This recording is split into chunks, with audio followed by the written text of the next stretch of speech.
नमस्कार. मन धागा धागा जोडते नवा या मालिकेच्या पुढील भागामध्ये आपण पाहणार आहोत. आनंदीने शलाकाने केदारचं बोलणं ऐकल्यानंतर ती वृंदाला म्हणून जाते की एक बोट जर आपण दुसऱ्याकडे केलं तर बाकीची 4 बोटे आपल्याकडे राहतात, हे माणसाने कधीही विसरू नये.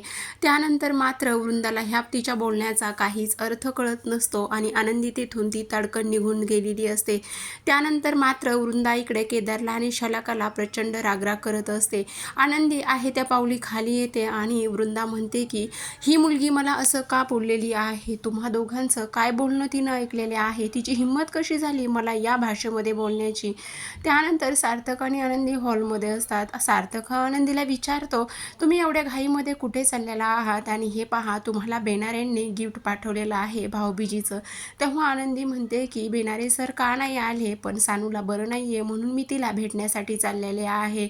तेव्हा सार्थक म्हणतो की मग अशा एकट्याच का चालल्यात, मी देखील तुमच्यासोबत येतो. तर इकडे आनंदीच्या घरी वृंदा ही सानूला समजावून सांगत असते आणि तिची आई म्हणजे लीना देखील तिला औषध घेण्यासाठी समजावत असते. पण सानू काही केल्या औषध घेत नसते. ती सतत बोलत असते की मला बाबांशी बोलायचं आहे, पण मनोज काही केल्या कॉल घेत नसतो. इकडे आनंदी आणि सार्थक घरामध्ये आल्यानंतर सर्वांना आश्चर्य वाटतं की आनंदी कशी आली म्हणून. तेव्हा मात्र ती सानूच्या बाजूला बसते आणि तिला आग्रह करत असते औषध घेण्यासाठी, पण सानू तिचं काहीच ऐकत नाही. शेवटी ती म्हणते की तुला चिवची गोष्ट माहीत आहे का, मी तुला ती सांगते. आणि चिवची गोष्ट सांगत सांगत आनंदी पटकन ही सानूला औषध भरवते. तेवढ्या सार्थक तिच्याकडे पाहत असतो आणि मनात बोलतो की हे समजावून सांगताना देखील किती छान पद्धतीने समजावून सांगतात, हो की नाही. इकडे सानूने औषध घेतल्यानंतर सर्वजण खूप खुश होतात आणि सानूने शेवटी औषध घेतलेलं असतं.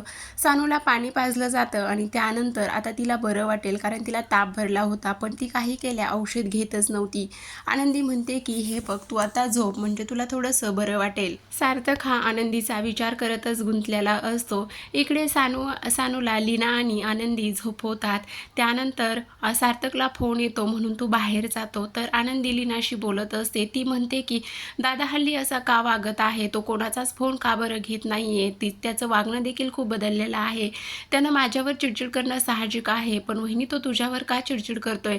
तेव्हा सार्थक हा फोनवर बोलून झाल्यानंतर आनंदीला म्हणतो की मी आता येतो, मला ऑफिसला जायचं आहे.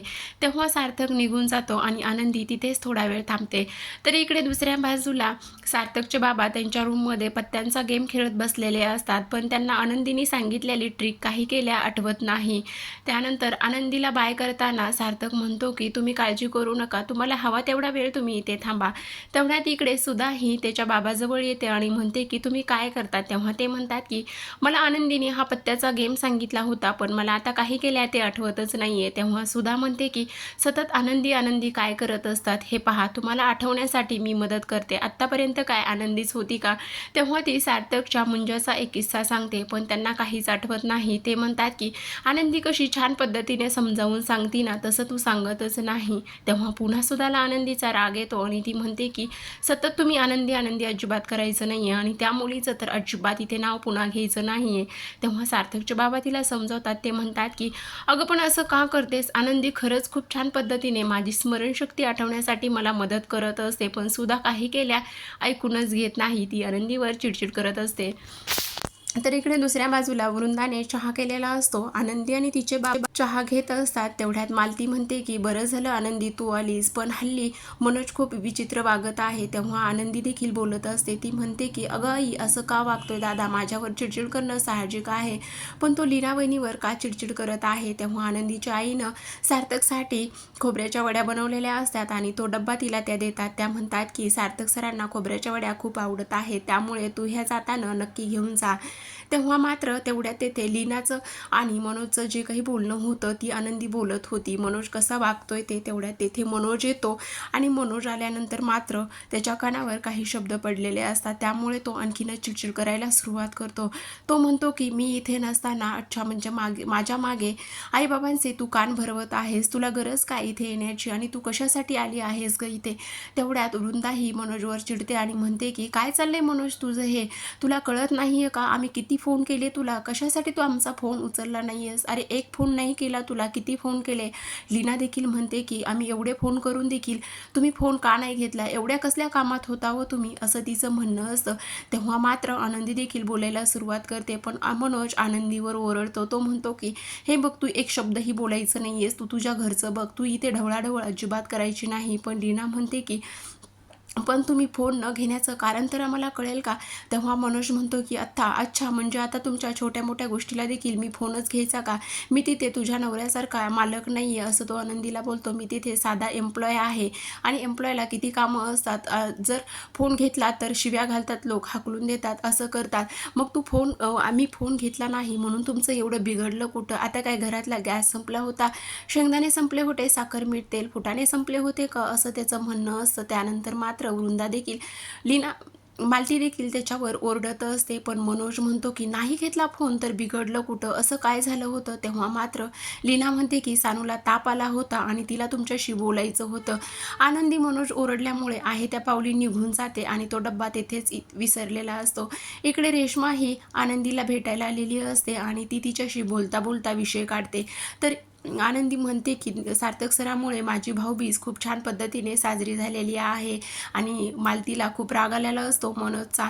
तेव्हा रेश्मा म्हणत असते की काय काय केलं तुझ्यासाठी सार्थकने. तेव्हा ती सर्व काही झालेला प्रकार सांगते. ती म्हणते की माझा दादा चिडला होता. पण रेश्मा नाटकी म्हणत असते की पण ह्या वृंदा काकूला काय गरज होती एवढं बोलायची. तेव्हा मात्र आनंदी रेश्मा मनोजचीच बाजू घेत नाही, तर ती म्हणते की पण माझ्या दादानी थोडंसं समजून घ्यायला हवं होतं ना, काय गरज होती एवढी चिडचिड करायची. आणि आनंदीच्या तोंडून सार्थकचं कौतुक देखील रेश्माला ऐकायला मिळतं. ती म्हणते की सार्थक सरांसारखा माणूस या जगामध्ये नाही आहे, ते खूप समजूतदार आहेत आणि त्यांचा स्वभाव देखील खूप छान आहे, त्यांनी माझ्यासाठी खूप काय केलं आहे, असं तिचं म्हणणं असतं. तेव्हा रेश्माला तिचं बोलणं ऐकल्यानंतर मनातच खूप राग येत असतो, कारण ती सार्थकचं कौतुक करत असते आणि तिला असं वाटतं की हे दोघं जण किती जवळ चाललेले आहेत. मागच्या वेळेस रेश्माने सार्थकसाठी गिफ्ट आणलं होतं, पण ते त्यानं घेतलं नव्हतं, म्हणून आत्ता पुन्हा आणखी रेश्मा त्याच्यासाठी ओढी घेऊन आलेली असते आणि ती म्हणते की तू हे त्याला नक्की दे. तेवढ्यात आनंदीला तिच्या बाबांचा फोन येतो की ते तिच्या बंगल्याच्या बाहेर आलेले आहेत. तू खोबऱ्याच्या वड्याचा डब्बा इथेच विसरून आलेली आहेस, घेऊन जाते का, असं म्हणून आनंदी बाहेर जाते आणि रेश्मा त्याच रूममध्ये चिडचिड करत असते. तिला असं वाटतं की ही आनंदी सार्थक प्रकरण लवकरात लवकर बंद व्हायला हवं, कारण आता हे दोघे एकमेकांच्या जवळ यायला लागलेले आहेत. आनंदी सार्थकची बाजू घेऊन बोलायला लागलेली आहे.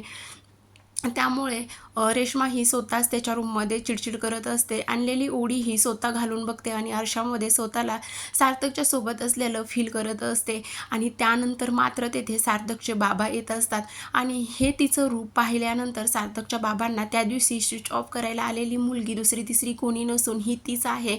त्यामुळे ते खूप आरडाओरडा करतात आणि म्हणतात की ही तूच मुलगी होती, ती तूच मुलगी होती. तर मित्रांनो, आजच्या भागामध्ये एवढंच. उद्याचा भाग खूप इंटरेस्टिंग होणार असतो. सार्थकचे बाबा रेश्माला पकडण्याचा पुरेपूर प्रयत्न करत असतात, पण रेश्मा ही सार्थकच्या बाबांना धक्का देते आणि त्यांना जब्बर दुखापत झालेली असते. तर वृंदा म्हणते की हे सर्व काही आनंदीनेच केलेलं आहे. आनंदी म्हणते की नाही, मी असं काही केलेलं नाही. ती सार्थकच्या आईला म्हणते की आई, जर तुम्हाला असं वाटत असेल ना मी हे केलंय म्हणून, तर तुम्ही 2 कानाखाली माझे वाढा. तेव्हा मात्र वृंदा ही आनंदीच्या कानाखाली देते आणि आनंदी तिचा हात हातामध्ये घेते. ती म्हणते की मी फक्त हा हक्क सार्थक सरांच्या आईंना दिलेला आहे, कारण त्या मला माझ्या आईसारख्याच आहेत, ते तुम्हाला नाही दिला मी माझ्या कानाखाली वाजवण्याचा हक्क. तर मित्रांनो, अशाच नवनवीन अपडेट पाहण्यासाठी आपल्या चॅनलला सबस्क्राईब करून बेल आयकॉन प्रेस करा.